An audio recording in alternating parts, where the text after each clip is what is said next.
Council சீட்டு, ஒரு ward நகராட்சி ஒரு வார்டு சீட்டு ஒண்ணுமே வாங்க முடியல திமுக. அப்ப திமுக என்ன நம்ம எந்த நிலைமையில வச்சிருக்கு பாருங்க. நம்ம அடிமையா தான் வச்சிருக்கு.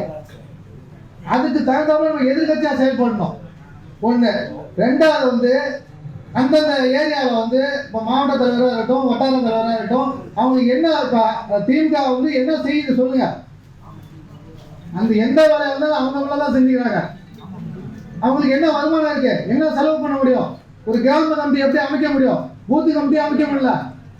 கேட்டா திமுக பூத்து கமிட்டி இருக்கான்னு கேட்கறாங்க. நம்மள்ட்ட இல்ல. பூத்து கமிட்டி வரையாத காசு தருவாங்க. ஆனா இந்த உள்ளாட்சி காசே கொடுக்கல. 3 எலெக்ஷனா இப்ப பாராளுமன்றத்துக்கு கொடுக்கல, மாவட்ட தலைவருக்கு ஒழுங்காக காசும் கொடுக்கல, காசும் போய் சேரல.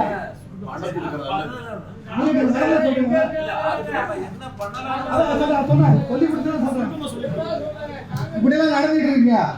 அதனால கிராம கமிட்டி பூத்து கமிட்டி இந்த திமுகவை ஏற்று மக்களோட மக்கள் நின்று ஆர்ப்பாட்டம் பண்ணாதான் கட்சி வளருங்க.